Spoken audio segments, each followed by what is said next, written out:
महाराष्ट्र में अधिवेशन का आज पहला दिन है। नागपुर में हम मौजूद है। हमारे साथ योगेश कदम जी भी मौजूद है। इन्होंने कल ही कैबिनेट मिनिस्टर की जो है शपथ ली है।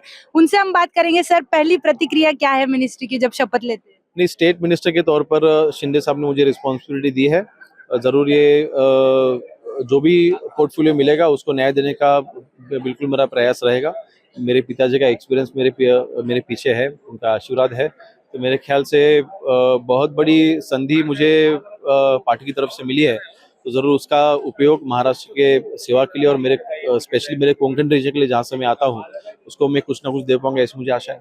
सर, रामदास कदम जी का भी कार्य बहुत बड़ा था और उनका भी जो है उनका नाम आपके साथ जोड़ा जाता है, इसीलिए आपके कामों को भी अब उस तरह से देखा जाएगा। तो कोंकण के विभाग के लिए क्या ऐसे बड़े निर्णय हमको देखने के लिए मिलेंगे? नहीं, देखिए, अभी तक काफी सारे निर्णय पिछले 2.5 साल में महायुति की सरकार ने कोंकण के लिए लिए है। कोस्टल रोड हो, ग्रीनफील्ड रोड हो, इरिगेशन के मामले में जल संधारण विभाग में एक स्पेशल फंड्स अलॉट करके सिर्फ कोंकण के लिए अलग से फंड देना, ये एक इनिशिएटिव शिंदे साहब ने लिया था। और टूरिज्म के पॉइंट ऑफ व्यू से कोंकण में डेवलपमेंट अभी तक वैसे हुई नहीं है, तो मेरे ख्याल से वहाँ पे एक ज़्यादा ध्यान दिया जाएगा। ऐसे 4-5 चीज़ें हैं हेल्थ के पॉइंट ऑफ व्यू से, जो भी हिल स्टेशंस है, तो वहाँ पे ज़्यादा ध्यान देना चाहिए। तो उस पॉइंट ऑफ व्यू से देखिए पिछले 2.5 साल में अच्छा काम हुआ था, तो मेरे ख्याल से ये जो प्रोजेक्ट्स है उनको और गति देना। फडणवीस साहब का और शिंदे साहब का कॉन्डिनेशन काफ़ी अच्छा पहले था और आज भी है, तो मेरे ख्याल से आज उस ब्रैकेट में मुझे भी जो अपॉर्चुनिटी मिली है, तो डेफिनेटली ये सब मुद्दों को लेके कोंकण को जो भी मुद्दे हैं उसके डेवलपमेंट के लिए, अगर वो पोर्टफोलियो मेरे पास नहीं रहा फिर भी मेरा जरूर वहाँ पे एक फॉलोअप रहेगा। सर, महायुति में जो है और भी कई विधायक है जिनको मंत्री पद नहीं दिया गया है, वो भी बहुत नाराज दिख रहे हैं और उनकी भी काफी प्रतिक्रिया वो भी मीडिया में खुलेआम दे रहे हैं। तो उस बारे में आप क्या कहना चाहेंगे? नाराज होना मैं समझ सकता हूँ, क्योंकि देखिए, जैसे आज मिनिस्ट्री मुझे मिली है वैसे उनको भी एक्सपेक्टेशन थी जो गलत नहीं थी। आज वो भी 3 लाख जनता में से चुन के आए हैं, लोगों ने उनको भी मैंडेट दिया है, उनके पास भी एक्सपीरियंस है। तो मेरे ख्याल से हर एक जन मिनिस्टर तो जरूर हो सकता है, लेकिन उतनी मिनिस्टर्स तो है नहीं।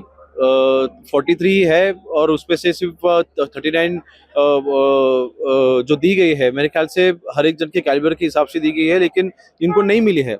फ्यूचर में जरूर शिंदे साहब है, फडणवीस साहब है, अजीत दादा है, उनको उनके लेवल पे उनको जरूर उनकी नाराजगी दूर करेंगे और जरूर अच्छी रिस्पॉन्सिबिलिटी उनके ऊपर देंगे। सर, बांग्लादेश में हिंदुओं पे काफी अत्याचार हो रहे हैं और बहुत अलग अलग तरह से महाराष्ट्र में भी लोग उसका निषेध कर रहे हैं, प्रतिक्रिया अपनी दे रहे हैं। तो आप जैसे एक लोक प्रतिनिधि हो और अब एक स्टेट मिनिस्टर की भी जिम्मेदारी आप पे है, तो आप क्या प्रतिक्रिया दोगे? नहीं, बिल्कुल, मेरे ख्याल से पूरे जग में नरेंद्र मोदी जी ने जो अपनी छवि तैयार की है, जरूर वो इस इशू को भी अच्छी तरह से हैंडल करेंगे और वहाँ के जो हिंदुओं है उनको न्याय देंगे, ये हमारा विश्वास है। कंट्री हमारी नहीं है, लेकिन जरूर जो हो रहा है बिल्कुल गलत है, लेकिन नरेंद्र जी जी के पावर, उनके पावर में जो भी रहेगा वो जरूर करेंगे, ये हमारा विश्वास है। उद्धव ठाकरे जब फिर से हिंदुत्व के बारे में बात कर रहे हैं, तो क्या मतलब कल शिंदे जी ने भी बोला कि वो हिंदुत्व कोई टी शर्ट नहीं है जो बदल ले वो बार बार, तो इस बारे में? बिल्कुल, अभी मुंबई महानगर कॉरपोरेशन का भी इलेक्शन आएंगे और वो नजर के सामने देख के उद्धव जी को वापस से हिंदुत्व याद आया है। मेरे ख्याल से वो जब भी खुद चीफ मिनिस्टर थे तभी उन्होंने कभी भी हिंदुत्व का मुद्दा कभी छेड़ा नहीं, कभी उन्होंने उस तरफ ध्यान भी कभी दिया नहीं। खुद के पिताजी को जब वंदनीय हिंदुहृदय सम्राट शिवसेना प्रमुख बाला साहब ठाकरे, ऐसे करके हम उनको बुलाते थे, हिंदुहृदय सम्राट कहना भी उन्होंने बंद कर दिया था। तो मेरे ख्याल से जैसे जो उनके ऊपर टिप्पणी की है कि हिंदुत्व कोई टी शर्ट नहीं है, तो मेरे ख्याल से बिल्कुल योग्य है। बिल्कुल, धन्यवाद सर। जैसे कि आपने सुना कि ये थे योगेश जी, जिनको स्टेट मिनिस्टर के तौर पे जिम्मेदारी दी गई है। कल ही इनका शपथ विधि जो है वो पार पड़ा है नागपुर में ही।